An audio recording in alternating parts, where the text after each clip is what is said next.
Wish you could become a morning person? You know the type, up before the sun, early morning runs, first one to the office with donuts and a smile. How do they do it? Easy. With the new Galaxy Watch 8, sleep tracking and personalized insights from Samsung Health help you improve so you can wake up to a whole new you. One who, dare I say it, skips the snooze? It's possible. Train your sleep with Galaxy Watch 8. Learn more at Samsung.com. Requires compatible Samsung Galaxy phone, Samsung Health app, and Samsung account. People have been asking me if there are conditions for my return to the air, and there is one. Disney has asked me to read the following statement, and I agreed to do it. Here we go. To reactivate your Disney Plus and Hulu account,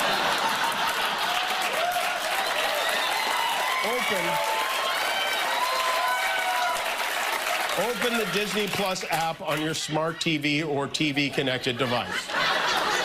I've been...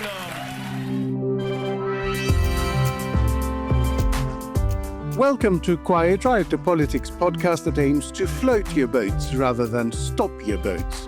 I'm Andreou. And I'm Naomi Smith. If less heat but more warmth is your debate vibe, you've come to the right place.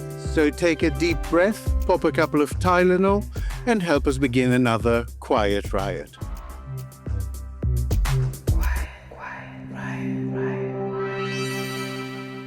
Hello, and welcome to Quiet Riot. I'm Alex. And I'm Naomi. This week, the Lib Dems have filled their lungs with Bournemouth-y air, and as their conference comes to a close, we'll mull over their hopes, ambitions, and chances of getting a smidgen of the press coverage parties with a fifth of their MP haul managed to get. And after having to behave himself for a few days during his state visit in the UK, President Trump seems to have had a lot of stupid backed up in his brain escalator that all spilled forth in a couple of days. To help us, we're delighted to be joined by former Lib Dem MP for Cambridge, former Electoral Commissioner and current Cambridge law professor making his Quiet Riot debut, David Howarth. Welcome, David. Hi there. David, you're a constitutional legal, an academic, a politico, and a freshly minted Substacker. So how do you spend what I imagine is very limited free time? What's the secret hobby few know you're passionate about? Do you knit? Do you play the trombone or trade Bitcoin? None of those. Actually, the hobby is Substack. I've just started that. It's very absorbing, something to do every week. In past times, I've been a very bad gardener. When I was very young, I was a very, very bad French horn player. So you got close to trombone then, Alex. It was pretty close. But as a hobby, Substack seems to be quite good. You write stuff in your day job, as it were. So do you plan to use it for the things that I guess you'd be frowned upon for writing as an academic, or for more personal stuff? What's the outlet for? Well, the Substack is for political things. I'm a legal academic, policy academic, and politics is not really part of my brief. I do write about the interaction between law and politics, but not from a political point of view. So this is kind of not academic writing at all. These are essays. There are 1,000 words, nothing like an academic article. Academic articles is what, 10, 15,000. Academic books are very, very long. Two of mine are very, very, very long. And they have lots of footnotes. And the style of writing is different, the style of argument's different. In fact, everything about it's different. Well, I find it interesting that political animals like you, David, I've watched many of them leave politics as a day job, and they manage to take themselves out of politics, but they really can't take politics out of themselves. And I think it's great that things like Substack offer an opportunity to kind of flex that political muscle and kind of keep it match fit in a way that you couldn't sort of previously do unless you were kind of enmeshed in political life. Well, that's true. It's also a way of journalism without being beholden to a newspaper. One of the things that I've noticed about Substack is it's got lots of really good journalists on it. Dave Aronovich being a really good example, but now Mark Urban. So lots of really interesting journalists whose stuff was very much worth reading in their previous jobs, who'd been kind of silenced, I guess, by the politics of their former employers. And they found an outlet. Yeah. And in fact, the longer form allows them to say more interesting things. It's a sort of salon des refusés that people who've been refused can carry on writing. Quiet, riot. We shouldn't lose sight of the many incredible strengths this uniting kingdom has going for it. The best farmers, car makers, and universities in the world. The place Hollywood comes to make Barbie, Spider-Man, and Mission Impossible. The land of the Lionesses and the home of Formula One, Windermere and Loch Ness, male voice choirs and Hogmanay, county shows and school fairs, fish and chips, village greens and cricket pavilions. And let me tell you, the best roller coasters and water slides on the planet. So far, it's been a good year for Team Yellow.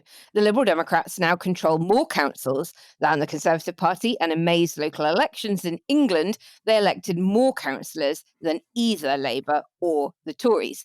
Now, this week, their autumn conference has come to a close, but not before they sang their hearts out about their lack of press coverage at Glee Club, defeated anti-trans factions on the conference floor, and rode back on their net zero commitments, all while waving Union Jacks in an attempt to reclaim patriotism. Leader Ed Davey intends to write to more than 2 million former Tories. The Conservatives under Kemi Badenoch are becoming more extreme and out of touch, chasing Nigel Farage instead of focusing on the issues that really matter to people. And that's why it's so frustrating, so infuriating that Farage gets such an easy ride from the media.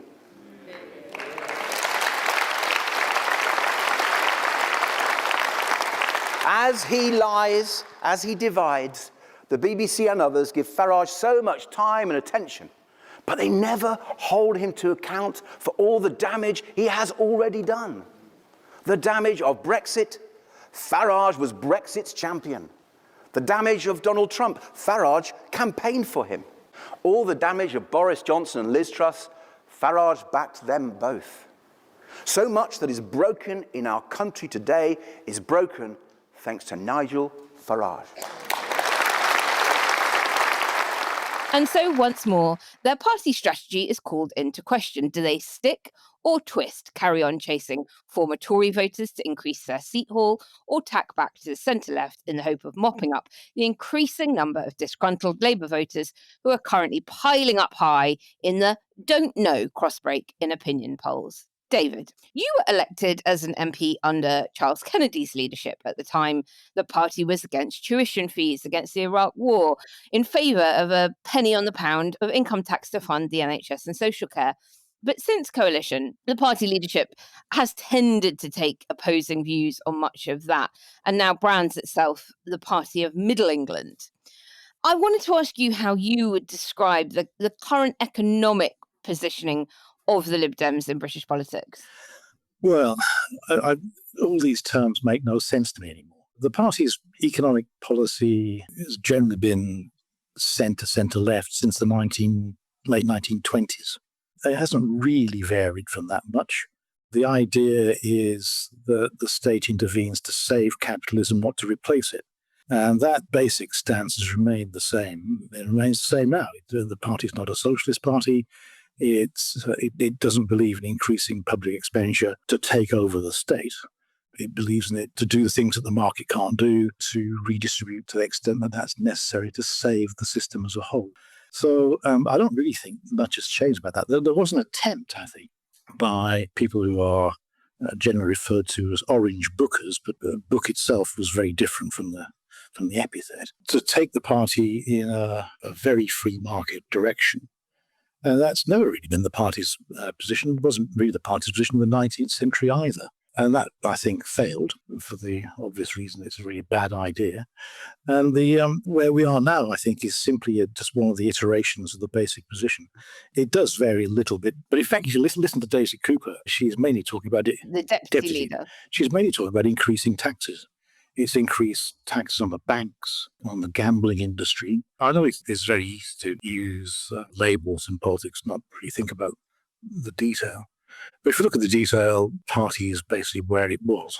Do you think the envelope of what should be done by the state and what should be done by the private sector has changed, though, having observed monopolistic markets like water show themselves as very unsuitable for private companies, I would argue. I seem to remember that in 1989 we did oppose the privatisation of the water industry. There are certain functions which are very badly suited to the market, and the water industry always struck me as one of them. And the question is, what do you do about it once it's been privatised? It's very expensive to buy it back when the companies are functioning well, though it does get a lot cheaper when they fail financially. And so your choice in good times for the industry is about how much regulation to do. But when the companies do very foolish things and rack up debt, which means that they can't really survive financially without being bailed out, then you're in a position, you have more choice in policy terms, whether to take them back into public ownership. I mean, on the whole, you can usually do as much as you need to do through regulation, but sometimes ownership is cheaper, because it's cheaper to just tell people what to do than to have a complicated regulatory scheme to tell them what to do. I guess this is sort of getting to the crux of where a core vote might emerge for the Lib Dems. And Ed Davey, when he says we're the party of Middle England, it strikes many people, and certainly me, that he probably means the party of the middle class. After all, this is the party that allegedly chose their target seats on the basis of being, quote, outside of London, but with a Gail's coffee shop. And I was looking at the map that places every constituency in the country on a chart of least to most deprived. And of the top 20 least deprived constituencies in the country, more than half of them are held by the Lib Dems.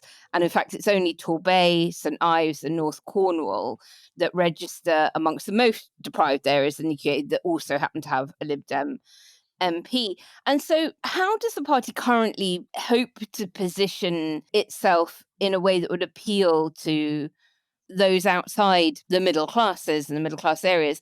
It's often said that Labour is the party of the working poor, but who is the party for the unemployed? Actually, one of the defects of the system is that there aren't enough unemployed people at any one time to be able to create a political party built around their interests. The model of politics, a kind of 19th century view, where if you gave poor people the vote, there'd be millions of them, and there'd be just a few 100,000 well-off people, and the millions of the poor would overwhelm the system. And that's never actually come to pass.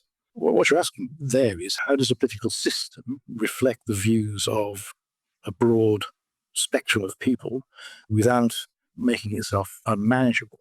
The other problem there is just assuming that politics is about just buying people's votes. So you just say to people, I remember in the 1960s when Roy Jenkins was Chancellor of the Exchequer, and he would come onto the television and offer people sixpence extra on this and threepence extra on that. You think, this is a really strange way of doing politics. It's like a bidding war. That's not really how to run democracy. It's an invitation for instability, because you always end up disappointing people because they always think that they haven't got enough and other people have got too much.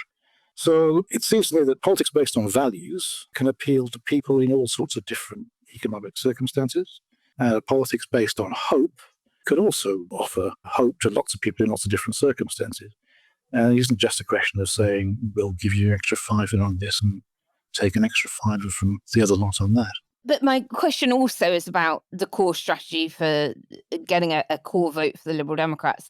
Is it now that they have kind of got themselves into a position where it is that middle class vote in sufficient concentration in certain seats that they have to double down on?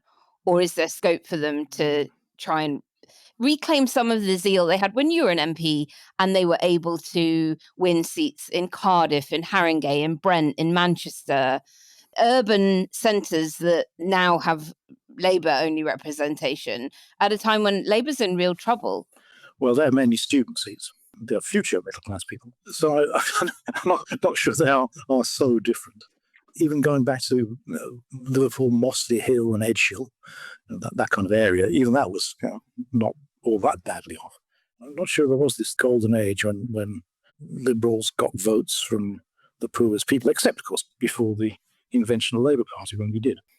Also, there's a question about whether the Labour Party is getting those people to vote for it.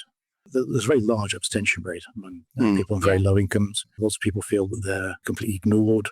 There's also the problem that people on quite low incomes tend to change where they live a lot, and so they lose contact with the electoral register. The whole political system is not really set up to help people in that sort of... Don't you worry, David. We're going to get on to the political system.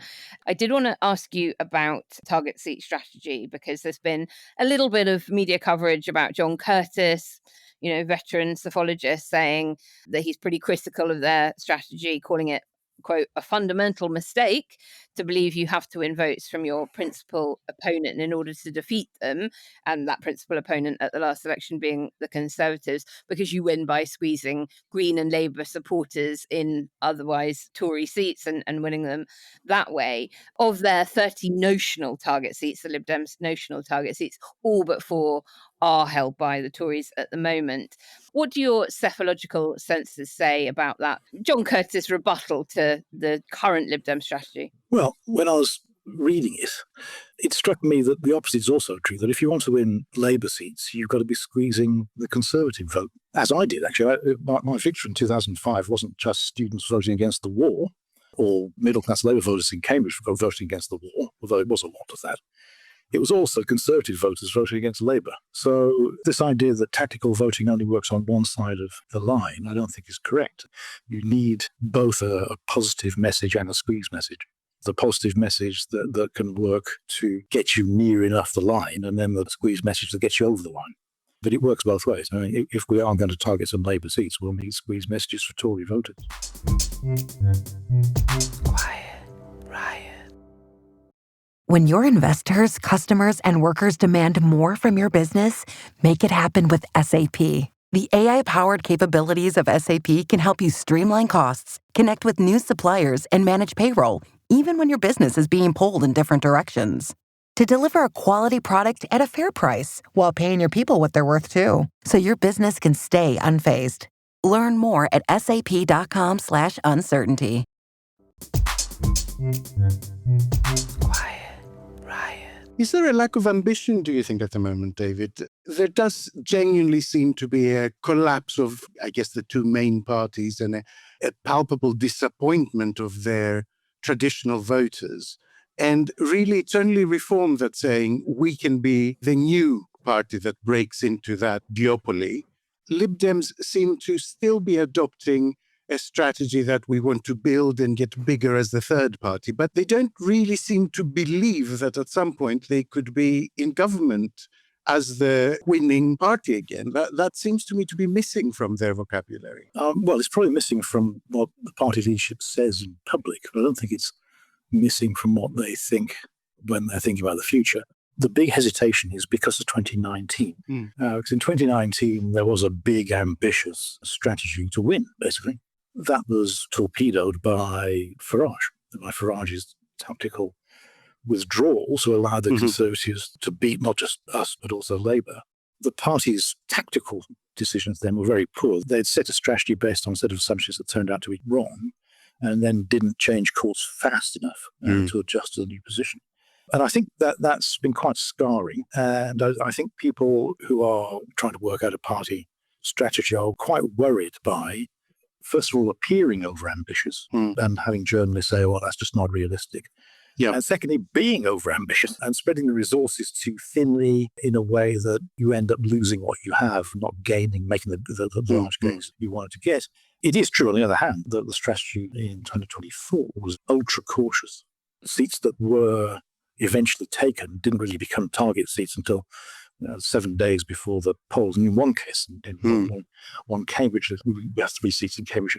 One of the 3 seats in Cambridge never became a target seat, just one anyway. Were they aiming for a different one and missed? I mean, what happened? No. Well, Jeremy Hunt's seat, that's the only one that I think they're still bitter about. Yeah, I mean, the point is that it's quite difficult to adjust your tactics given different circumstances that occur in an election campaign. The party has got that wrong in recent memory in 2019. And in 2024, it had a far more cautious approach, which still overperformed. It is true that it might have won a few more seats had the party been a bit more ambitious. But I think the argument is that we didn't know that. And the 2019 scenario was a dangerous one still for us in 2024. So, coming back to the original question, why is the party in its public announcements been very, very cautious?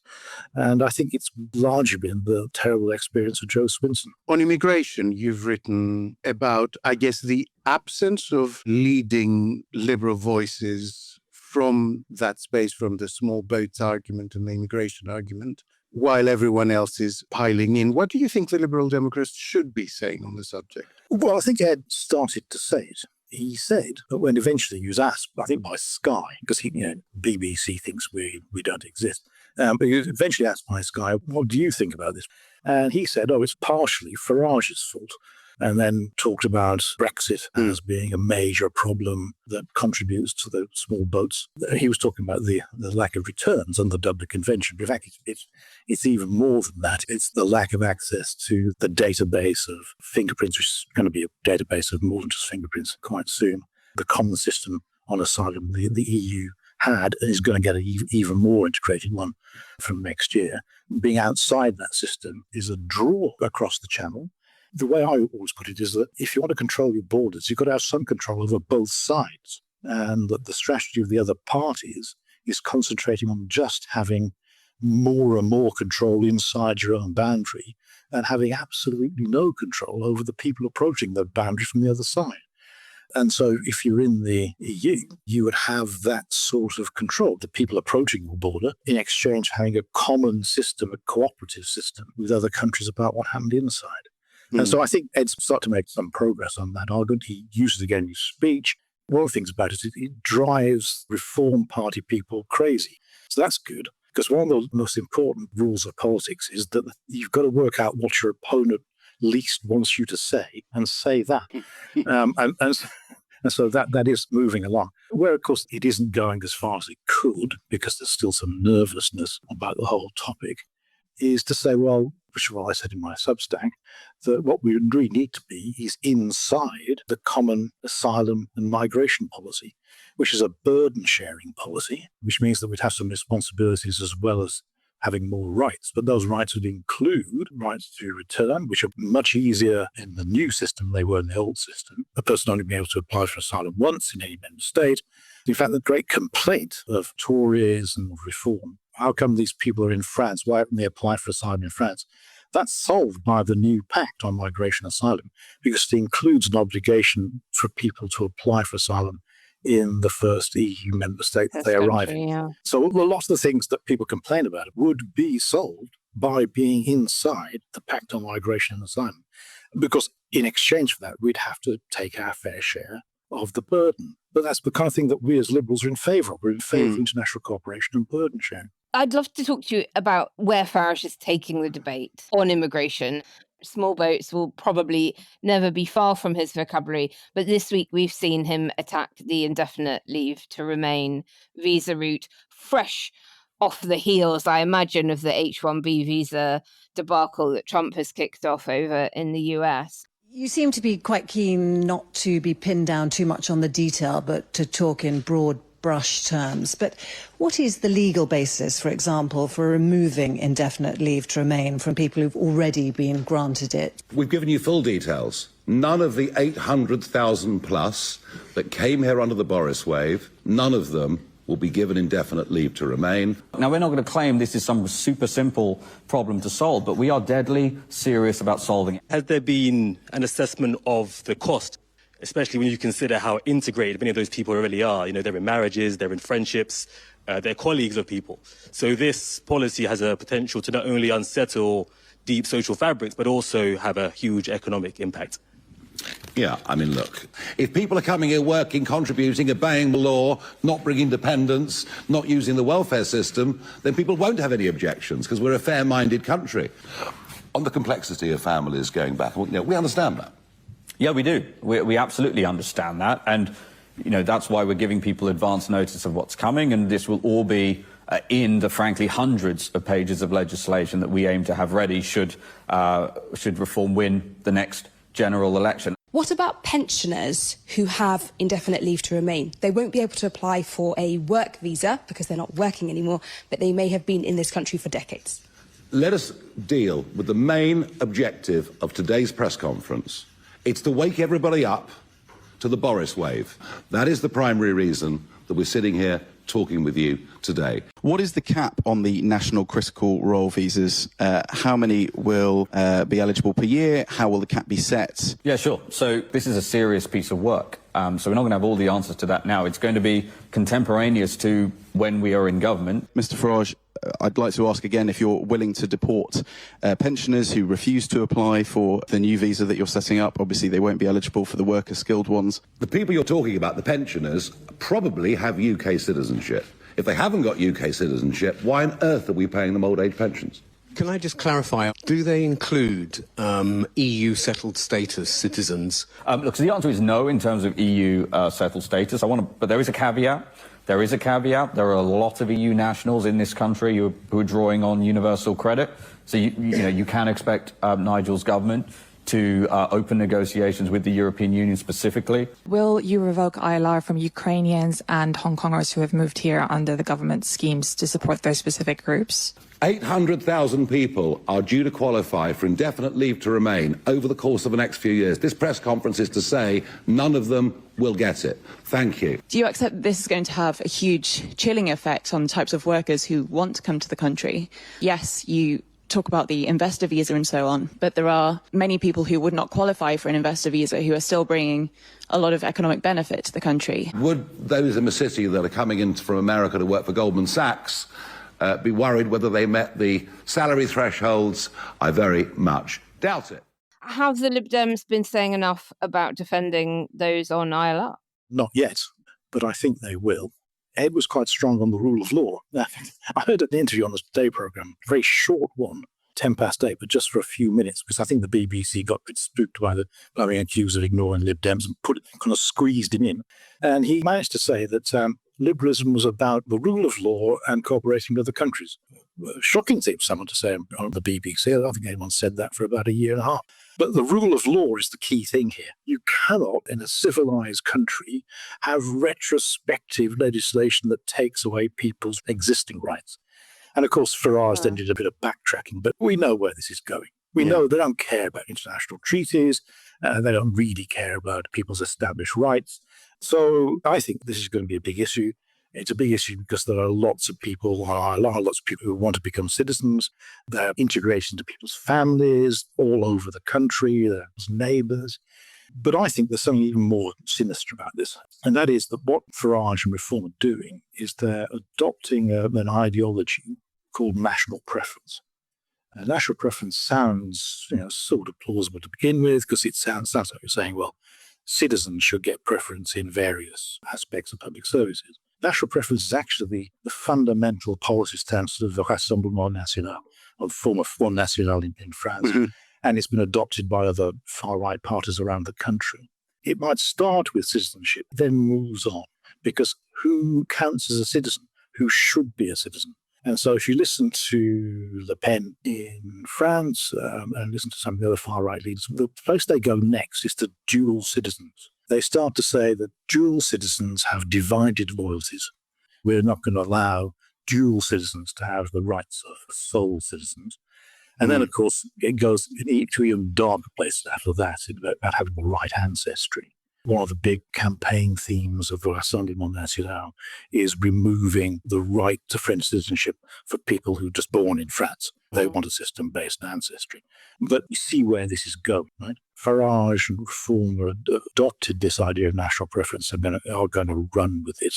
And it's going to run into some very dark places. And I expect all liberals, even the most faint-hearted, to react very strongly against it. We've got to, therefore, I think, next go on to ID cards, because that is now becoming wrapped up very closely into the immigration debate. Tony Blair, he was talking about it when you were an MP and he was Prime Minister back in 2005, Tony Blair Institute pushing very hard on the digital ID cards front, and Labour government currently seeming very warm to it.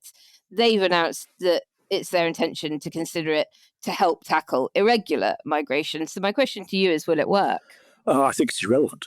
If you're an immigrant in Britain, you can't work or even get a house unless you've got digital ID. That's the way the system works. And all this information is online, easily checkable by employers. And so the question is, what difference would it make to make everybody else have that? Makes no difference at all. It's just irrelevant. And the question you've always got to ask about these ID cards campaigns by Charles Clarke and David Blunkett and Tony Blair, the same old people from 20 years ago, is how precisely will this system make any difference to the problem you claim it will make a difference to? I can't see how it makes a difference. If you're an employer who is willing to take the risk of employing people illegally, it doesn't make any difference at all. There's no connection, no rational connection between the solution and the problem. The problem is one of illegal working. There are two obvious ways to deal with that. One is to have much more effort on enforcement. And then the other thing is the extraordinary rule we have that asylum seekers can't work even though their cases go on forever. Quiet Riot. Mint is still $15 a month for premium wireless. And if you haven't made the switch yet, here are 15 reasons why you should. 1, it's $15 a month. 2, seriously, it's $15 a month. 3, no big contrast. 4, I use it. 5, my mom uses it. Are you playing me off? That's what's happening, right? Okay, give it a try at mintmobile.com/switch. Upfront payment of $45 for 3-month plan, $15 per month equivalent required. New customer offer first 3 months only. Then full price plan options available. Taxes and fees extra. See mintmobile.com. Having a Lib Dem on the show means it is mandatory, of course, to talk about the voting system and proportional representation. We recently had the CEO of Make Votes Matter, Emma Harrison, on the show. And she said, David, that it's a fool's errand to pin hopes on a Lib Lab coalition at the next election to deliver PR, and that the case must be made now to push Labour to see the light and introduce it. So as things stand now with Labour's poll rating so low, would it make sense for them to just go ahead and adopt PR if they want to keep the keys to number 10 after the next election? Oh, yes, of course it will. But they won't do it. But it would make perfect sense. I think they have a moral duty to do it as well, because otherwise we're going to end up with a far-right government on 30% of the vote. That would be a disaster. We're not in a situation where Labour's partisanship on electoral systems simply ends up delivering a vaguely incompetent centre-right government, although it's done that quite often. We're now in a completely different political situation, where the threat is of the most appalling right-wing government. And Labour should be ashamed that they are willing to allow that to happen simply because they don't want to give up their primary position on the non-conservative wing of politics. In fact, if you listen to some Labour people, it seems to me that what they want to do is end up in a situation where the two-party system reasserts itself with Labour as one party and reforms the other. But that then implies that we get a reformed government, because that we get the alternation between those two parties. But you don't get alternation with the far right. You get them, and then you're in real trouble. It is morally reprehensible and irresponsible for Labour not to change the electoral system. I was talking to a Labour MP earlier today before we recorded and saying that, can you imagine the right/far right in the scenario where they had 400 MPs and a 200-seat majority in the Commons?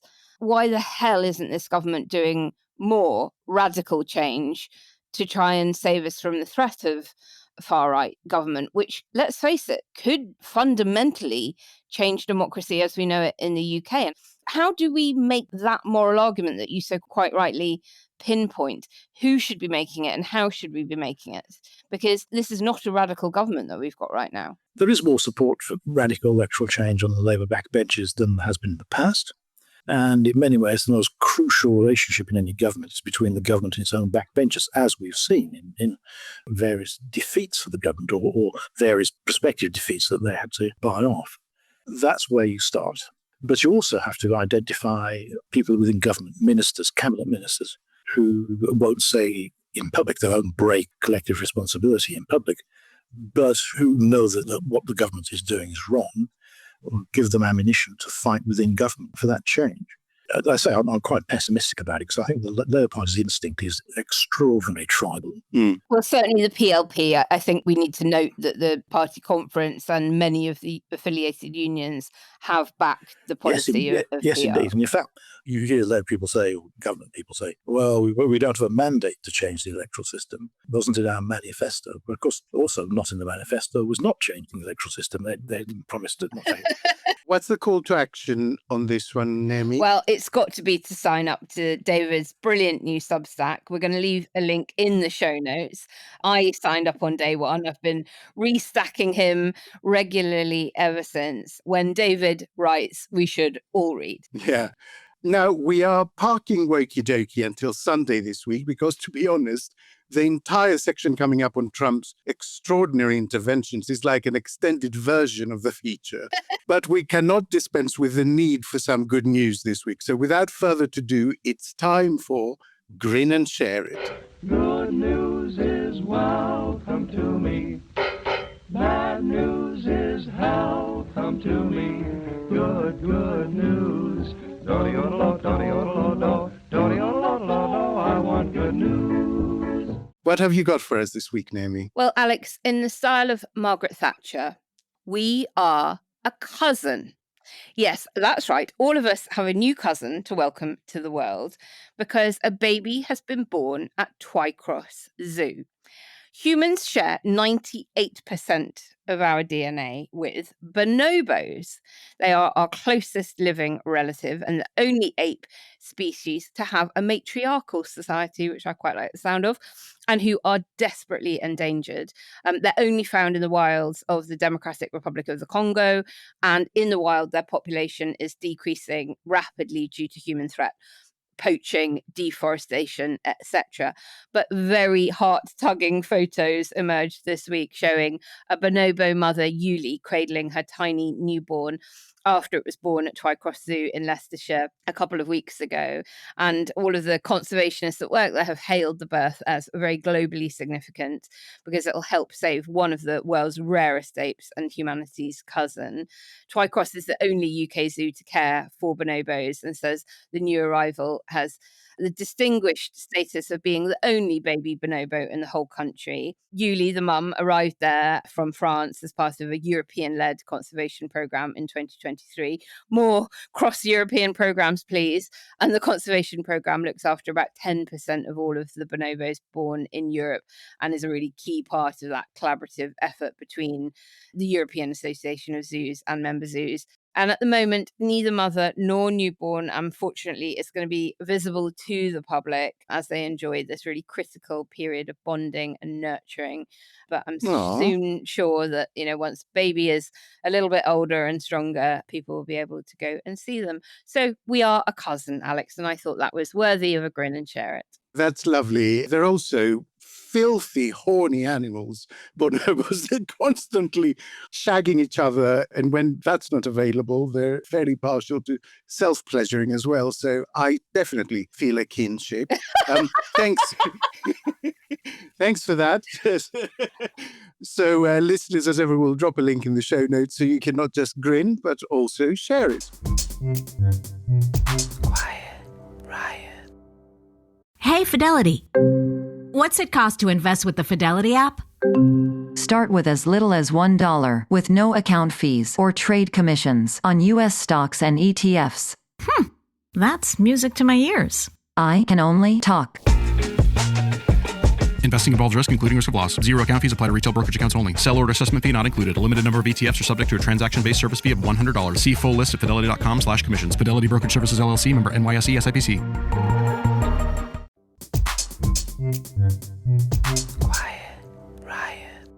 On Monday evening, President Trump took to the presidential podium to announce to America and the world a load of conspiracist nonsense about vaccines, pain relief, autism, and the Amish.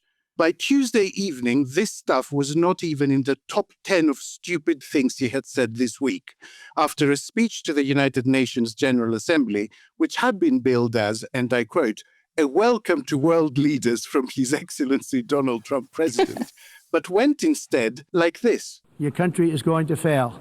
And I'm really good at predicting things, They actually said during the campaign they had a hat, the best-selling hat. Trump was right about everything.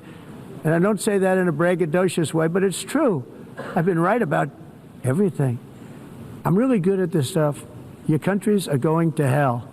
In fairness, the president had been put in a very bad mood after he had to walk up an escalator and the teleprompter failed. This resulted in a diplomatic episode, not to mention 20 minutes of old beef about how his bid to provide marble floors 2 decades earlier had been rejected and now everyone was walking on terrazzo. Before going on to say, in no particular order, that he had the highest polling numbers ever, climate change was a hoax, Europe had suicidal energy, Democrats want to kill all cows, windmills are pathetic, London was under Sharia law, and closing with, I don't say that in a braggadocious way, but I've been right about everything. If anyone is listening who has been off-grid for a few months, none of this is satire. And Trump's evening only got worse when Jimmy Kimmel returned to the air that evening to record viewing figures. So, where to start? Shall we take it chronologically? The health presser on Monday evening. What the hell was that? I think what's annoyed me more than the incredibly dangerous rhetoric around vaccines and what medication is and isn't safe to take when is that the BBC ran with that paracetamol Tylenol story for the entire day yesterday, cutting only to go to him at Unger. And if you are a normal person, aka not Andreou or Naomi Smith, watching the news endlessly all day long because they have to for work, and you dip in and out of the news or you flash up and read headlines only to make sure, you haven't missed a bomb going off somewhere or whatever, then all you would have seen is Trump says paracetamol unsafe for pregnant mothers. And you wouldn't have heard all of the scientists coming on and the medics and the doctors and the experts saying there is no research to back up what he is claiming it is safe. Please don't suffer in pain. And this link to autism. I'm much more worried about the rise in fascism than I am the rise in autism, for fuck's sake. And I'm just appalled by how his entertainment, because that is what it is just reproduced 24 hours a day on all of our media channels, but particularly the BBC. I think the minimum requirement, if you're going to hold yourself out as a medical expert, is to at least be able to pronounce the thing you're prohibiting. And by the way, I think I can say that there are certain groups of people that don't take vaccines and don't take any pills that have no autism. Does that tell you something? That's currently, is that a correct statement, by the way? There are some studies that suggest that, with the Amish, for example. The Amish, virtually, I heard none. See, Bobby wants to be very careful with what he says, and he should, but I'm not so careful with what I say. But you have certain groups, the Amish as an example, they have essentially no autism. First, effective immediately, the FDA will be notifying physicians that the use of well, let's see how we say that. Acetaminophen. Is that okay? Like if I went to a private clinic and a doctor came up to me and said, let's take your temperature with this thermometer, I wouldn't have much confidence in the medical expertise. You can't pronounce Azerbaijan or Armenia, so, Yes. I guess what I worry about is that Trump may not have a clue, but most of the other stuff we've seen, it has been part of a sort of Project 2025 pattern. What was this one about? I mean, David, I don't know about you, but as a woman, for me, it feels like there is a very, very obvious attack on women in the workplace, being engaged in society, civil society, political debate. There are so many chilling messages coming forth that essentially it's great replacement theory when it's immigration. White women stay home and have babies. You're getting outbred by black and brown people. Don't work. You should be raising your children properly. All of this stuff is designed to basically portray Gilead, and we should all be barefoot and pregnant and suffering as much pain as possible in order to support the white patriarchy. Yes. Well, that's what it looks like. This kind of stuff is just very, very widespread in the US. It's got a religious basis. The question is whether that kind of stuff can take off here. I suspect it's going to have more difficulty because we're just not that sort of religious society.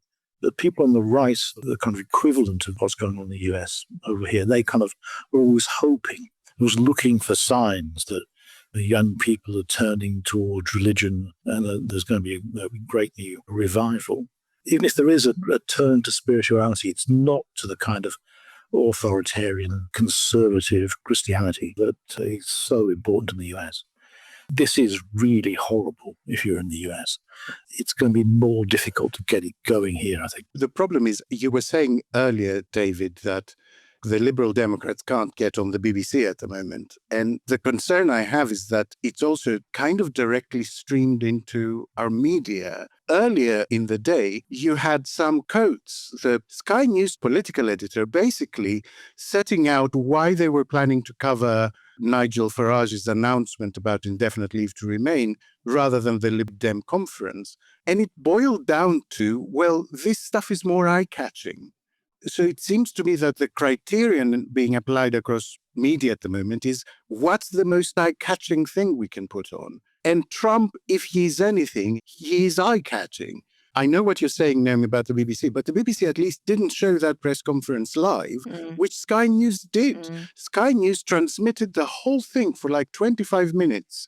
The BBC at least let it pass, then showed a couple of highlights and had a medical expert to say, don't listen to any of this. Sky transmitted the whole thing from start to finish. So I just worry that we're going to get all this stuff pumped into our televisions and our YouTube channels and our podcasts 24/7, and it somehow seeps in culturally, doesn't it? Well, it sort of does. It doesn't quite work that way. You've got to have people who are somewhat receptive to these kind of ideas, and then they're reinforced. And then if they don't see any alternatives, that's what they start acting on. I don't think you can persuade a moderate, slightly bored, small L liberal to become a new right J.D. Vance fan simply by showing J.D. Vance or Trump waffling on saying nonsense on the TV. It's not that people will react against it by engaging with it. They'll just switch off and put on some cat video or something. I do worry, David, because, at Best Written, we do a huge amount of monitoring influencers, digital influencers in particular, and the methods that they use. And we've talked about it quite a bit on the show, but we have these sort of long form, all day long, sometimes podcasts, Twitch streams, YouTube channels, and they make it a full-time job. And they don't start out as being overtly political. They will start out with a different thing. They will build an audience, maybe quite small to begin with, and it may be on topics totally to the naked eye apolitical. And then the messaging seeps in, they gain more and more followers, and you then get people like Trump coming on to talk. So, for example, there is an American YouTuber who is now a millionaire, but he films from his dirty bedroom with pizza boxes piling high and talks all day long about men's issues, how to cut your carbs and get six-pack and blah, blah. And he seems incredibly relatable if you are also a 25-year-old man with not great prospects in life, trying to get fit while probably ordering too many Domino's pizzas. And he seems really, he gets me. He's the same as me. I can relate to him, even though it's frankly absurd. This guy's loaded and breaking it in from YouTube viewings. And then Trump comes on to his show wearing a suit. So he looks like a politician. He doesn't have to try and look like them, but he sounds like them and he's entertaining. And you've got an ecosystem of honestly tens of thousands of these people doing this kind of content, and the right wing engage with them. And on the progressive left, they don't. Starmer would not go on to a show like that, originally talking about whatever it is, upper body workouts or how to apply mascara better or whatever it is that has got them the influence in the first place. So while I agree we are not America in the religious sense, and we probably do have a larger, small L liberal culture, we also do not have the ecosystem on that digital sphere that the right do, and that is being listened to enormously here by young people in the UK, even though it's American. I think that's right. I think that's more dangerous than the BBC, frankly, because it's more enveloping. So although it is true the BBC is still the most important news organisation in the country by a long way, these cultural influences, long-term cultural influences, are probably more insidious. I mean, there is this connection between wellness and far-right politics, which is incredibly dangerous and sort of interesting the way it's worked. So you are right, there needs to be some counter to that. I guess my worry is the scattergun approach, and that, yes, maybe 90% of it won't find fertile ground to take root. But Trump also had a lot to say about the shape of air in that UN General Assembly speech. The shape of... Let's have a listen. But you know, we have a border, strong, and we have a shape, and that shape doesn't just go straight up. That shape is amorphous when it comes to the atmosphere. And if we had the most clean air, and I think we do, we have very clean air, we have the cleanest air we've had in many, many years. But the problem is that other countries, like China, which has air that's a little bit rough, it blows, it flows right past Los Angeles. You've seen it. You know, that rambling speech also contained a huge attack on climate science. And this is stuff that the world has worked very hard to settle. And we now have crank sort of eco-skepticism as mainstream as it can be again. The president of the US standing up at the UN General Assembly and saying this stuff, it reopens an area that was consensus. And consensus arrived at with very, very hard work. And I just worry that these things actually form a pattern, that there's an attack on scientific evidence. There is a very concerted attack on science, a sort of endarkenment, that there is an attempt to return people to a situation where they don't know what to trust, and the leader's word is the only thing that actually one can trust as the source of truth. Yeah, this is the Putin theory of how to control the world, which has spread from the Russian theorists into the US via MAGA and Trump. But that's one source. The other source is something far more familiar, which is the tobacco industry, which developed these techniques of causing doubt as a way of fending off regulation. So you've got this convergence of these two very powerful forces, which are hostile to the very idea of truth. If I were in the tobacco industry, I'd be looking at America right now and thinking, did we give up on the West too soon? Could we make smoking a thing again? Miracle of miracles, there was a significant change on the positive side of the ledger, on the Ukraine policy. From the side meetings, a much tougher stance on Russia emerged. What do we think happened there? Was it just a brain fart, or had this been worked on behind the scenes? Oh, this idea of behind the scenes is an interesting one. I don't think behind the scenes kind of works for Trump.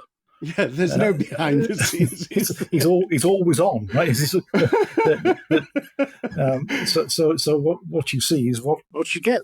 There's Trump. He just makes stuff up, and so he's trying to make stuff up on a different side this week, or rather this day, or this hour, or this minute. The problem is we don't know where this is going to go. It could be an important change, or it might just be a 24-hour publicity for Trump. I think Trump does have this idea that he has to win the day. It's like a reality TV show, where at the end of the show, Trump is the winner. And it might just be an example of that. He might want to win the same way again tomorrow. Maybe not after that.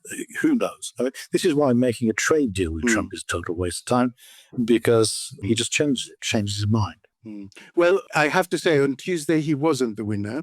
Jimmy Kimmel was the winner because he returned to the airwaves. Trump took this defeat in typical grace. He proved that this had nothing to do with state coercion, but only bad ratings, by announcing publicly he's going after ABC. Apparently, having late-night hosts that criticize the president, bear with me here, is a major illegal campaign contribution to the Democrats. He posted, I think we're going to test ABC out on this. And he says, let's see how we do. Last time I went after them, they gave me $16 million. And he does have a point on that, I guess. And that's what I wanted to ask. This is a full-on emergency on free speech in the US now, I think. Yeah. Do you think big companies that fell in line and settled lawsuits in the hope that the Eye of Mordor was not going to focus on them, they're beginning to realize he won't stop? And what do they do? Well, I think the problem is if you pay the Dane geld, the Danes come back for more. And this is kind of obvious. And it's slightly worrying that if it's true that they didn't realize that. but they possibly did, and that the idea is just to keep paying out until the Vikings go home. Who knows when that might be? This is why it's usually foolish to expect constant political support from large businesses for anything except support for large businesses. And I think we just learn that from all sorts of historical examples. Sadly, this is not surprising. I don't think that we can have any high hopes from these companies. I'm obviously more concerned about the behavior of certain law firms which caved in to Trump and agreed to supply him with free legal services for the purposes to be determined by Trump. What large law firms offer as their product is that they make their clients more powerful. They can design contracts, statutes, companies. That's the product of transactional law, is this to create these devices that make their clients more powerful. And that has been captured by Trump. And it makes him more powerful. And lawyers need to worry about this. There's a question about legal ethics, and a lot of legal ethics is about stuff that doesn't really affect most legal practice, but it has to do with courts, and most lawyers never go anywhere near a court. But this is an ethical issue that I think lawyers really need to worry about. Alex, it is an emergency. That means we need to do something about it. Give us a call to action. Please support PBS. It's one of the few organizations in America that you can legitimately support from outside America.